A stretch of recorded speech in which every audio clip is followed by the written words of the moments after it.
है कि 2 astronaut are floating in a gravitational free space after having lost contact with their spaceship the two will.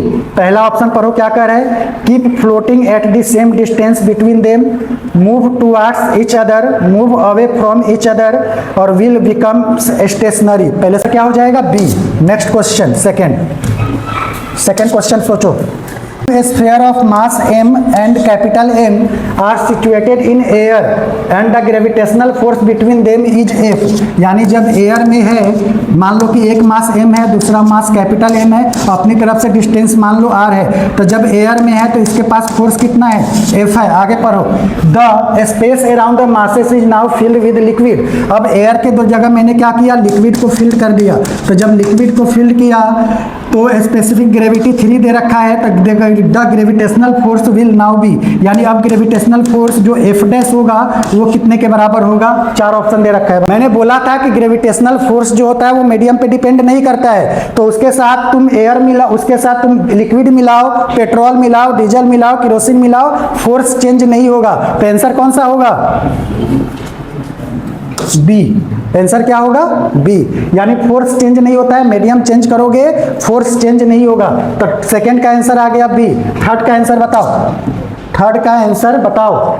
देखो, 2 identical sphere are placed in contact. कह रहा है कि 2 identical sphere है। Identical sphere का मतलब दोनों का मास क्या है, सेम है, दोनों का डेंसिटी क्या है, सेम है। अब यहाँ पर मान लो कि इस स्फीयर का रेडियस r है और इस स्फीयर का रेडियस क्या है, r है। तो कह रहा है the force of gravitational between sphere will be proportional to. तो अगर मैं सेंटर टू सेंटर फोर्स की बात करूँ, इसका मास m है, इसका मास m है, तो F बराबर अभी क्या पढ़ाया था, g m। अब m दोनों इक्वल है, तो जी एम स्क्वायर अपॉन में आर। आर का मतलब यहां से यहां तक का डिस्टेंस, ये आर ये आर, तो टोटल डिस्टेंस कितना हो गया, 2r। तो यहां पर क्या रखोगे, 2r का होल स्क्वायर, यानी ये किसके बराबर आ जाएगा, जी एम स्क्वायर अपॉन में 4r स्क्वायर। और बच्चे यहीं धोखा खा के मार के आ जाएंगे आंसर 1/r स्क्वायर, जो कि गलत है। यहां पर डेंसिटी का टर्म लाओगे।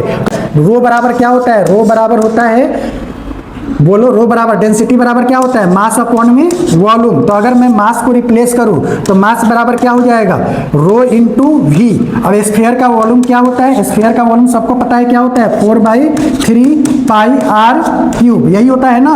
तो बस यहाँ पर क्या करो, इस m की जगह ये वाली वैल्यू उठा के डालो वहां पर। तो f बराबर क्या हो जाएगा, जी m की जगह क्या रखेंगे, रो इंटू 4/3 पाई r की पावर 3 का होल स्क्वायर अपॉन में 4r स्क्वायर। इतना देने के बाद बताओ रिलेशन कौन सा आएगा। यहाँ r की पावर 3 है और यहाँ 2 है, तो ऊपर क्या बन गया, r की पावर 6 और नीचे क्या है, r स्क्वायर। तो r स्क्वायर को r की पावर 6 से काटोगे तो क्या आ जाएगा, r की पावर 4, यानी आंसर इसका क्या होगा, डी।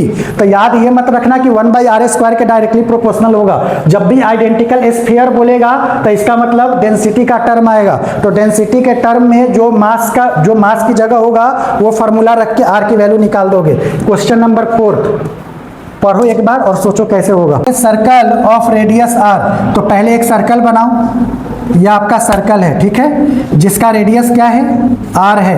यहाँ पर रेडियस क्या हो जाएगा, r हो जाएगा। Under the action of their mutual gravitational force of attraction.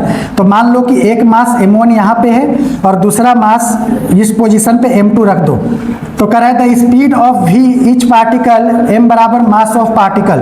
तो सबसे पहले देखो, अगर ये इस सर्कल में मूव कर रहा है तो यानी पर यहाँ पर एक कॉन्सेप्ट आएगा कि जो ग्रेविटेशनल फोर्स होगा वो किसके बराबर हो जाएगा, सेंट्रीपिटल फोर्स के बराबर हो जाएगा। क्यों, क्योंकि सेंट्रीपिटल फोर्स ही इस मास को क्या कर रहा है, इस सर्कल में मूव करवा रहा है। तो ग्रेविटेशनल फोर्स निकालो, मास m, फिर से डिस्टेंस कितना आ जाएगा, टोटल 2r आ जाएगा। तो यहाँ से ग्रेविटेशनल फोर्स लिख दोगे।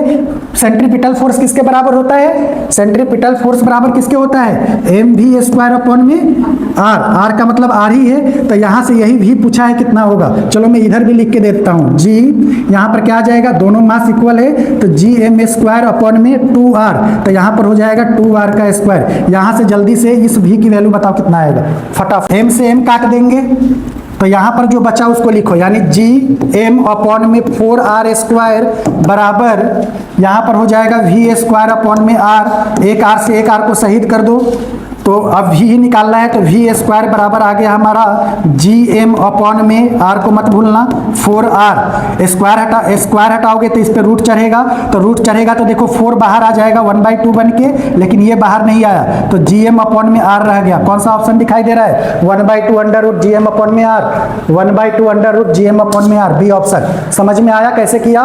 कुछ नहीं करना था, सर्कल पे कर रहा था कि मास मूव कर रहा है, सर्कल पे मास मूव कर रहा है, रेडियस r ले लिया, इसको मूव करवाने का कॉज था सेंट्रीपिटल फोर्स, ग्रेविटेशनल फोर्स को सेंट्रीपिटल फोर्स के बराबर रख दिया, ग्रेविटेशनल फोर्स का फॉर्मूला अप्लाई किया। सेंट्रीपिटल फोर्स का फॉर्मूला आपको आता है? नहीं आता है तो कुछ नहीं हो सकता। यहां पर इक्वेशन बैलेंस किया और यहां पर क्या करेंगे, सॉल्व करके जो पूछा था वो निकाल के देख लिए कि आंसर भी आ गया। क्वेश्चन नंबर 5, क्वेश्चन नंबर 5, ये तो आसान क्वेश्चन है। Gravitational force between two object were proportional to 1/r not 1/r square, यानी हम लोग जानते हैं कि जो ग्रेविटेशनल फोर्स होता है वो क्या होता है, g m1 m2 अपॉन में r स्क्वायर, ये हम लोग जानते हैं। लेकिन क्वेश्चन में बोला है कि हम 1/r स्क्वायर ना मान के 1/r मानेंगे, तो जैसा क्वेश्चन बोल रहा है वही काम कर दो। यानी ये कह रहा है कि जो ग्रेविटेशनल फोर्स होगा वो g m1 m2 अपॉन में r होगा।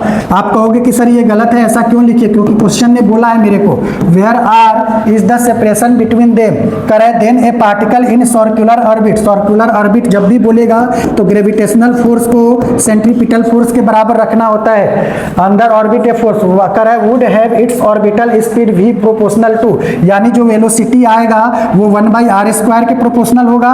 r की पावर 0 पे, r की पावर 0 का मतलब r वाला टर्म होगा ही नहीं, r की पावर 1 के होगा या 1/r के बराबर होगा। तो रखो ग्रेविटेशनल फोर्स, दोनों मास इक्वल बोला है क्या? If the gravitational force between two object were proportional to 1/r, separation between mass नहीं बोला है इक्वल, तो मैं इक्वल मान के चलूंगा। तो यहां पर क्या हो जाएगा, g m स्क्वायर अपॉन में r बराबर सेंट्रीपिटल फोर्स बताओ m v स्क्वायर अपॉन में r का मतलब देखो समझो, ये आपका यहाँ पर क्या है, ये r था, तो यहाँ पर जो ये r निकालोगे ना, ये इतना ही डिस्टेंस लेना है, मतलब इसके हाफ पे। तो यहाँ पर अगर r स्क्वायर रहता तो मैं यहाँ r लेता, यहाँ पर r है तो इसको r/2 कर दो। अब बताओ आंसर क्या आएगा? एम भी स्क्वायर अपॉन में r/2, G M square upon में r। बताओ क्या v r पे डिपेंड करेगा? देखो r से r कट जाएगा तो कहीं r वाला टर्म आया ही नहीं, तो r वाला टर्म आया नहीं तो r की पावर 0 हो जाएगा, मतलब r क्या हो गया, खत्म हो गया, यानी r की पावर क्या आ गया, 0 आ गया। क्वेश्चन नंबर 6, क्वेश्चन नंबर 6 का आंसर बताओ।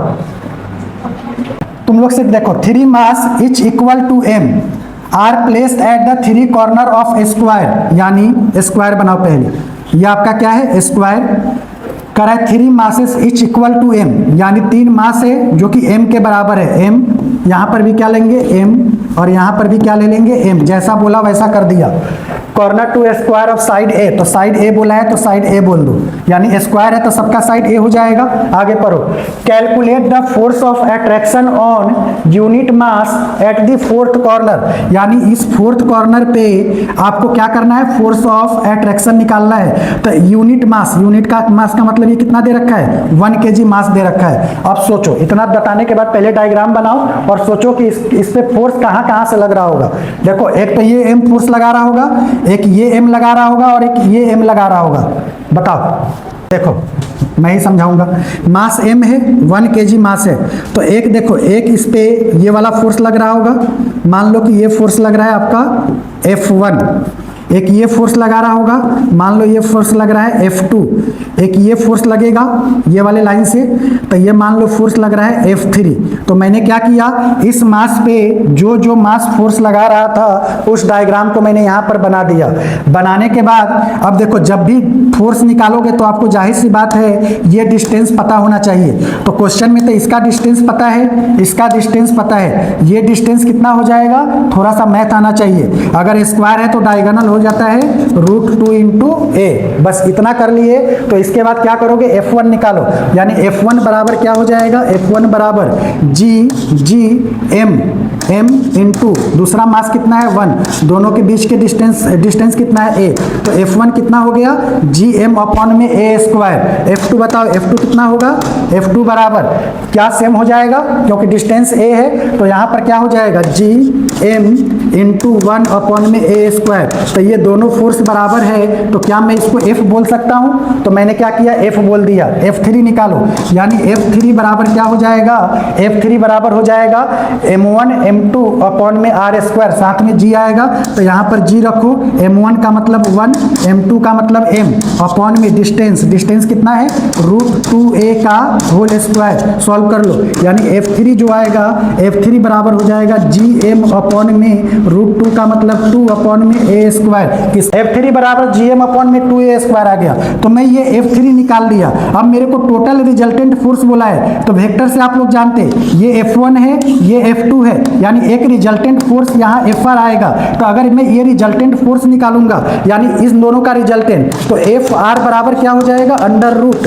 वही वेक्टर का कॉन्सेप्ट लगाओ, f square plus 90 degree angle है तो मैं जीरो ले रहा हूँ, तो ये हो जाएगा f square plus f square, यानी ये हो जाएगा अंडर रूट 2f स्क्वायर, 2 तो अंदर ही सरेगा और s स्क्वायर के कारण ये रूट कट के अंदर ये हो जाएगा √2f। अब F3, अब f नेट निकालोगे तो f नेट बराबर हो जाएगा f रिजल्टेंट जो अभी निकाले और ये F3, क्योंकि ये एक ही डायरेक्शन में लग रहा है। अब करो आंसर बताओ, Fr की जगह मैं क्या रखूंगा √2, f की वैल्यू क्या है gm अपॉन में a स्क्वायर, तो यहाँ पर मैं रख दूंगा gm अपॉन में, नीचे आ जाओ यहाँ पर a स्क्वायर, और यहाँ पर क्या आ जाएगा प्लस F3 कितना है gm अपॉन में 2a स्क्वायर, कॉमन लो और बताओ आंसर क्या आ रहा है। जो पर पूरे में से कॉमन आएगा gm अपॉन में a स्क्वायर, तो यहाँ मैंने क्या किया gm अपॉन में a स्क्वायर कॉमन ले लिया, तो अंदर बचेगा √2 प्लस gm अपॉन में a स्क्वायर कॉमन लिया 1/2, कहीं देखो gm अपॉन में a स्क्वायर यहाँ भी है, ये नहीं होगा, ये नहीं होगा, दो ऑप्शन पे आ जाओ पहले। अब दिया है √2 प्लस 1/2, देखो वही आया है √2 प्लस 1/2। नीट को इतना आसान समझते हो, टीचर का कह रहा है 3 particle each of mass m are placed at the 3 corner of equilateral triangle. एक इक्विलेटरल ट्राइंगल बनाओ, जैसा बोल रहा है वैसा ही कर दो सिर्फ। The centre of the triangle is at distance x from other corner, मतलब मान लो कि यहाँ पर एक मास m है, यहाँ पर एक मास m है, यहाँ पर एक मास m है, 3 particle of each of mass m, तीनों मास सेम है तो रख दिया। अब कह रहा है डिस्टेंस x फ्रॉम आइडर कॉर्नर, मतलब इस कॉर्नर से ये x डिस्टेंस पे आया, फिर इस कॉर्नर से x डिस्टेंस पे आया और इस कॉर्नर से x डिस्टेंस पे आया। कह रहा है if A mass m be placed at the centre, मतलब एक मास यहाँ सेंटर पे मैं प्लेस्ड कर रहा हूँ, मान लो कि वो मास m0 है, सपोज दैट, तो कह रहा है what will be the net gravitational force. समझो ये इस पे मास फोर्स लगा रहा होगा, एक फोर्स यहाँ लगा दिया, ये इस पे फोर्स लगा रहा होगा, एक फोर्स यहाँ लगा दिया, ये इस पे फोर्स लगा रहा होगा, एक फोर्स यहाँ लगा दिया। अब इस फोर्स का ये वेक्टर फॉर्म हो गया, तो वेक्टर में तीनों एंगल कितने बन रहे हैं, सेम बन रहे हैं, तीनों एंगल क्या है सेम है, क्योंकि इक्विलेटरल ट्रायंगल बना है। याद करो वेक्टर में बताया था कि जब भी ऐसा सिमेट्रिकल डायग्राम होगा, एंगल सेम होगा, तो इसका रिजल्टेंट क्या आएगा 0, तो इसका आंसर क्या हो जाएगा 0। कभी भी वेक्टर ये हो एंगल बराबर दे तो इसका रिजल्टेंट हमेशा 0 आता है। तो बस इतना कॉन्सेप्ट पता रहता तो ए आंसर बता देते। आगे चलो क्वेश्चन नंबर 8 पे। 3 particle each of mass m are kept at vertices of an equilateral triangle. फिर से वही चीज आ गया, mass m mass m mass m, side L side दे रखा है, L side. The gravitational field, देखो ग्रेविटेशनल फोर्स वेक्टर क्वांटिटी होता है और ग्रेविटेशनल फील्ड भी क्या होता है वेक्टर क्वांटिटी होता है। तो at the centre of this particle, मतलब इसके सेंटर पे क्या होगा, सेम वही कंसेप्ट से आंसर क्या बताओगे 0, क्योंकि ये भी क्या है वेक्टर है। तो वेक्टर में एंगल सब क्या है बराबर है, तो इसका भी आंसर क्या बताओगे 0। नेक्स्ट क्वेश्चन नंबर 9 पढ़ो एक बार। ये तो क्वेश्चन मासेस m 10 kg और दूसरा कितना है 1000 kg at a distance 1 metre, total distance 1 metre दे रखा है। कह रहा है at which point on the line joining them will the gravitational field intensity be 0। मान लो इस x पॉइंट पे ग्रेविटेशनल फील्ड इंटेंसिटी क्या है 0 है। करने के दो मेथड है, एक ट्रेडिशनल मेथड जैसे किया जाता है और एक शॉर्ट ट्रिक। x बराबर ये वाला फॉर्मूला लगाओ, अंडर रूट m1 अपॉन में under root m1 plus under root m2 into total length 1। जल्दी से आंसर बताओ। m1 का मतलब 10 लेना और m2 का मतलब 1000 लेना। जल्दी से आंसर बताओ। चलो देखो, m1 की जगह मैं क्या रखूंगा, अंडर रूट 10 अपॉन में m1 की जगह क्या रखूंगा, अंडर रूट 10 प्लस m2 की जगह क्या रखूंगा, 1000, तो 1000 रख दो इंटू 1, ठीक है। बस सॉल्व करो। तो देखो ये तो बाहर निकलेगा नहीं, तो इसको अंदर ही सराओ, रूट 10, ये भी बाहर नहीं निकलेगा, इसको अंदर ही सराओ, प्लस 1000 का स्क्वायर रूट क्या हो जाएगा, यानी इसको मैं 100 गुने 10 लिख सकता हूँ।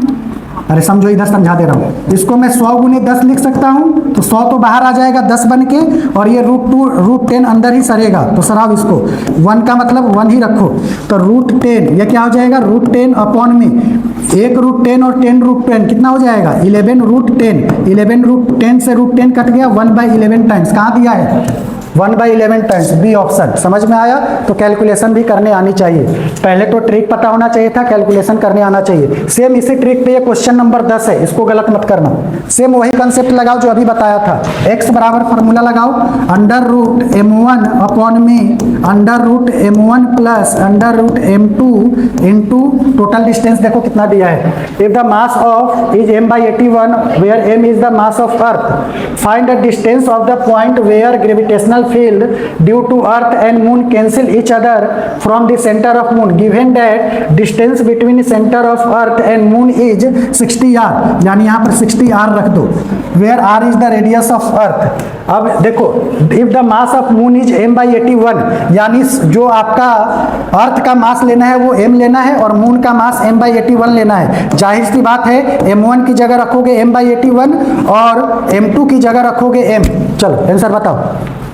x बराबर रूट m1 की जगह क्या करोगे, m/81, तो ये m/81 हो गया, अपॉन में रूट m1 की जगह m/81 प्लस m2 की जगह क्या रखोगे, m इंटू डिस्टेंस कितना है 60 r। सॉल्व करो यहाँ पर, तो m/81 यानी m तो बाहर निकलेगा नहीं, लेकिन ये जाहिर सी बात है कि 81 का स्क्वायर रूट क्या होता है, 9। यहाँ पर भी ये m बाहर निकलेगा नहीं, लेकिन 81 का स्क्वायर रूट क्या हो जाएगा, 9। ये गलती से मैंने 18 लिख दिया, ये 9 है, 9 का स्क्वायर 81 ही होता है ना, हाँ ठीक है। प्लस यहाँ पर क्या हो जाएगा, रूट m, और इसको मल्टीप्लाई कर दो किससे, 60 r से, तो यहाँ पर रूट m कॉमन ले लो, तो रूट m कॉमन लोगे तो यहाँ बचेगा 1/9 अपॉन में रूट m यहाँ से कॉमन है, तो 1/9 प्लस 1 इंटू 60r। नीचे से भी रूट m कॉमन लिया था, तो ये कैंसिल आउट हो गया, यानी 1/9, तो 1 ये क्या बन जाएगा, यहाँ पर हो जाएगा 1/9 इंटू, इसको एलसीएम लेके पलटी मारो, तो 9 ऊपर जाएगा और नीचे कितना आ जाएगा 10 इंटू यहाँ पर क्या हो जाएगा 60r, यानी ये 9 से 9 कट गया, तो ऊपर है 60r और नीचे कितना है 10। बताओ आंसर क्या आया, 6r, यानी इसका ऑप्शन क्या चला जाएगा, 6r। कौन से ऑप्शन में है, डी ऑप्शन में। सबको समझ में आया। इसके बाद अगर क्वेश्चन नंबर में 11 पे जाता हूँ, तो 11 क्वेश्चन बहुत ही फेवरेट क्वेश्चन है, और ये ऐसा क्वेश्चन अगर ग्रेविटेशनल फील्ड से बनाएगा तो आपको दे सकता है। देखो क्वेश्चन क्या है, सेंटर है यहाँ पर, ये x है, ये y है, ये कह रहा है कि मास जो है आपका इन्फिनिटी तक गया हुआ है, और डिस्टेंस देखो 1 मीटर, 2 मीटर, 4 मीटर, 8 मीटर। देखने में क्वेश्चन डिफिकल्ट लग रहा होगा, लेकिन है आसान। अगर मैं यहाँ पर क्या पूछा है, figure show A system of point mass placed on x axis, find the net gravitational field. Field का फॉर्मूला क्या होता है ग्रेविटेशनल फील्ड का, बताओ, -gm अपॉन में आर स्क्वायर, यही होता है ना। तो यहाँ पर सबका मास सेम है, तो अगर मैं F1 निकालूं जैसे ग्रेविटेशनल फील्ड, तो मैं क्या करूंगा, सबको जोड़ूंगा, F1 plus F2 plus F3 कहाँ तक है, इन्फिनिटी तक, तो मैं इन्फिनिटी बना दिया। तो F जो फील्ड आएगा वो क्या आएगा, F1 का फॉर्मूला रखो, -gm अपॉन में R1, R1 कितना है 1 मीटर, यानी 1 का स्क्वायर, माइनस, चलो मैं माइनस कॉमन ले लेता हूँ, प्लस ये क्या हो जाएगा gm अपॉन में 2 का स्क्वायर, प्लस gm अपॉन में, बताओ 2 के बाद कितना आएगा, देखो 3 मीटर, 4 मीटर दिया होगा, तो 4 का स्क्वायर, फिर कितना दिया है 8 का स्क्वायर, एंड सो ऑन चलेगा। तो यहाँ पर जो ग्रेविटेशनल फील्ड आएगा कॉमन लोगे तो -gm कॉमन आ जाएगा, ये क्या बन जाएगा 1/1 प्लस 1/4 प्लस 1/4 का स्क्वायर 16 प्लस डॉट डॉट। ये सीरीज कैसा है, मैथ आप लोगों को आना चाहिए, जीपी है, क्या है ये जीपी है। तो F ग्रेविटेशनल फील्ड क्या हो जाएगा, -gm अपॉन में जीपी का सम क्या होता है S इन्फिनिटी, A का मतलब 1 माइनस R का मतलब यहाँ पर जो इनका रेशियो होगा वही होगा, यानी 1/4 अपॉन में 1, यानी 1/4 आएगा। बस इसको सॉल्व करके इसमें चिपका दो, आंसर आ जाएगा, यानी ये हो जाएगा 3/4, यानी 4R/3। देखो -4 gm अपॉन में 3 कहीं दिया है, यानी मैग्नीट्यूड की बात किया है तो 4gm/3, यानी इसका आंसर क्या आ जाएगा? डी। कुछ नहीं था क्वेश्चन में, आपको ग्रेविटेशनल फील्ड का फॉर्मूला आना चाहिए था, आपको प्रिंसिपल ऑफ सुपरपोजिशन से सबको जोड़ने आना चाहिए था। फॉर्मूला में 1 2 3 4 ऐसे 4 दिया था, उसके बाद कॉमन लेके ये सीरीज आपको समझ में आना चाहिए था कि ये सीरीज क्या है? जीपी है। जीपी के इनफिनाइट का सम का फॉर्मूला s इंफिनिटी 1/1 r आना चाहिए था, तब जाके ये क्वेश्चन होता। देख के लग रहा होगा कि नीट का क्या लेवल है। अभी तक मजे में ले रहे थे ना।